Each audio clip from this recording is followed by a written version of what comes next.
Дубайға келдік достар. Осылай күтпеген жерден сіздермен Дубайда қауышып отырмын. Сәлем.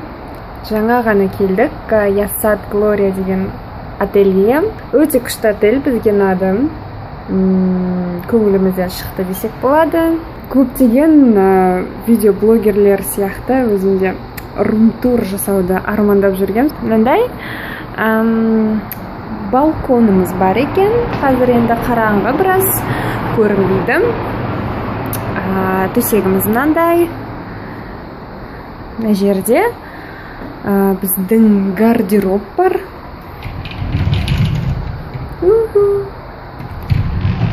Андай үлкен гардероб қойылған екен бір жақ жері.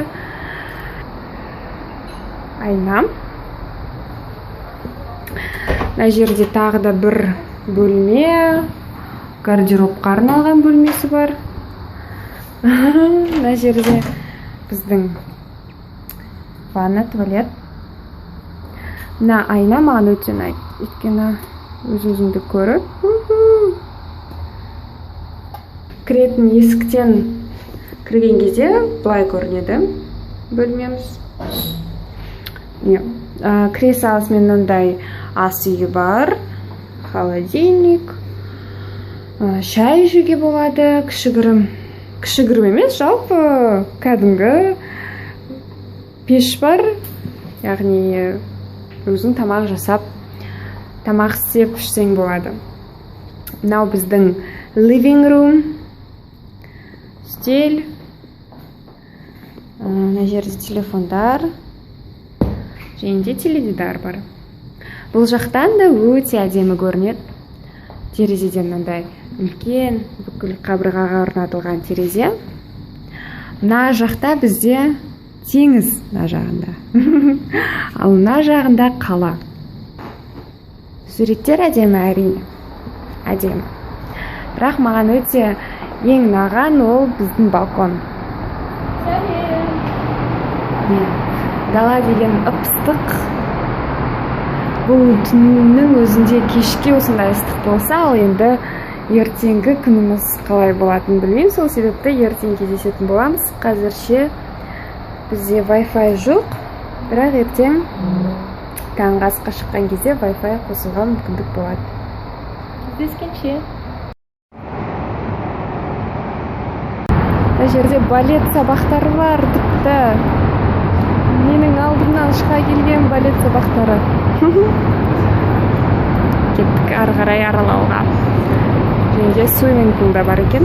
Тамақ ішіп алып, өзіміздің нөмірімізге қарай келе жатырмыз. Қазірде уақытты қарасақ, біздің уақытпен сағат 1 болып. Бірақ бұл жерде сағат 11. Мына жақта байышпыз. Жоқ, 30-27 біздікі. Мына жақтағы уақытты менің телефоным бірден ауысып кеткен екен. Мен телефоныма қарап, сағат әлі де 11 шығар. Біздің уақыт бойынша 11, яғни бұл жақта 9 деп сол уақытпен жүрсем, шынында менің телефоным автоматты түрде ауысып кеткен. 30-27. Сол себепті қазірде бізде негізінде сағат 1 екен үйде. Ал бұл уақытта мен баяғыдан ұйықтап жататын негізі Алматыда. Сол себепті қазірде біздің ұйқымыз келді. Осыған дейін қалған отеліміз Дубайда біз 2 жыл бұрын болғанбыз. Сол кезде біздің отеліміз өте нашар болды. Өйткені біз дұрыс ауданда тоқтамаған болатынбыз. Яғни біз Дейрада тоқтап, өте бір жаман отельде қуыстанып қалғанбыз. Ал қазірде біз жақсы ауданды бізге кеңес берді. Сол себепті осы жерде өте күшті екен. Шыға салысымен нағыз Дубайда жүргендей сезінесің. Бірақ бір жаман жері бұл жерде көп жерде кондиционер. Мен кішкен тамағымды ұстап жатқан сияқты. Өйткені далада қапырық, яғни далаға шыға салсаң ауа жоқ. Бірақ ғимараттарға, тіпті супермаркетқа кіргеннің өзінде қатты кондиционер. Сол себепті тез ақ суықтап қалуға болады. Бір жақсы жері біздің отельде тегін трансфер бар екен, пляжға дейін.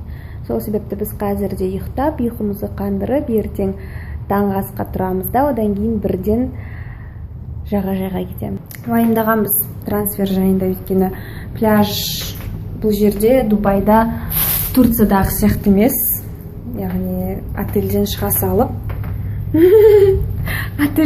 салып сен пляжға бара алмайсың. Біз қазірде жағажайға қарай жиналатын боламыз. Бір жаман жері біздің отельдегі тоқтарымыз телефон қуаттауға келмейді. Сол себепті біз телефонымызды зарядтай алмаймыз. Сол, егер де Дубайға келетін болсаңыздар, онда міндетті түрде біліңіздер, біздің зарядкалар бұнға келмейді. Қазір сіздерге мына жақтан таңертеңгі көрініс. Ал біздің жағажай мына жақта. Төсек өте керемет бүгін. Ұнады ма, Байш, саған? Мына төсекте жатсаң тұрғың келмей қалады екен. Сол себепті күшті ұйықтап шықтық. Менің купальнигім. Қазірде біз жағажайға баруға дайындалып жатырмыз. Down on the west coast, they got a saying, if you're not drinking, then you're not playing. But you've got the music in you, don't you? Сәлем достар, сіздермен Айшан тағы. Өкінішке орай сіздерге көп нәрсені түсіре алмағанмын, өйткені мен телефоным енді ғана қуатталып болды. Мен ресепшннан алып кетіп бара жатырмын.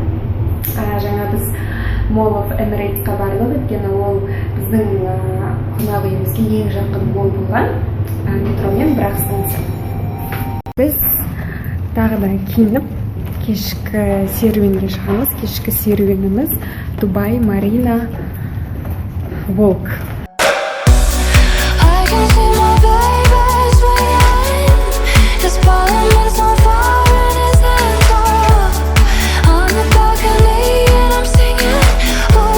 Біз қаншасыншы жылы жерде жаңа жыл 2012-де, иә? 2012-де біз осы жақта жаңа жылды қарсы алғанбыз, дәл осы Дубай Маринада.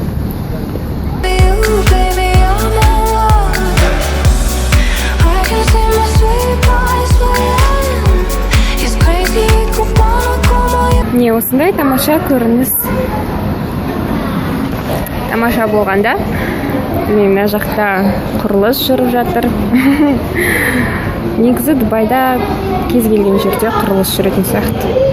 Ең жақсы жері біздің отельдің тура міне астында көріп тұрғандарыңыздай метро орналасқан. Сол себепті кез келген жерге алыс шықпай-ақ бара беруге болады. Үлкен ғимараттар. Ал мына жақта жасыл көріп тұрсыздар ғой, орман сияқты. Бұл жақта кәдімгі жері және де адамдар сол жерде тұрып жатыр. Ар жағы уже магистраль. Сол себепті, білмеймін, Дубай негізі маған қала ретінде, бір қалалық инфраструктура ретінде маған өте ыңғайсыз қала сияқты болып көрінеді. Өйткені бәрі бір-бірінен алыс орналасқан.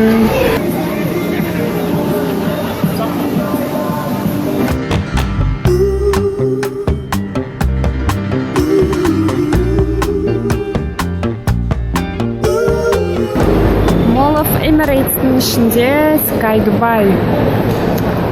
Біздің үшін бұлақты ғимараттың ішіне жасап қойыпты.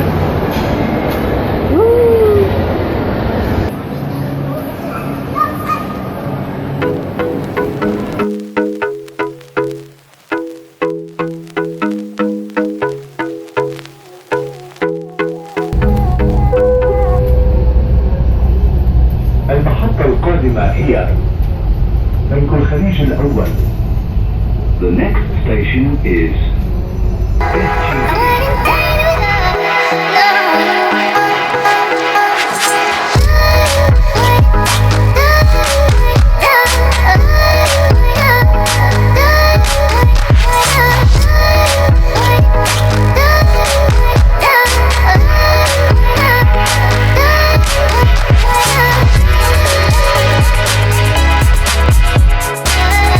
Достар, біз қазір Дейрада жүрміз.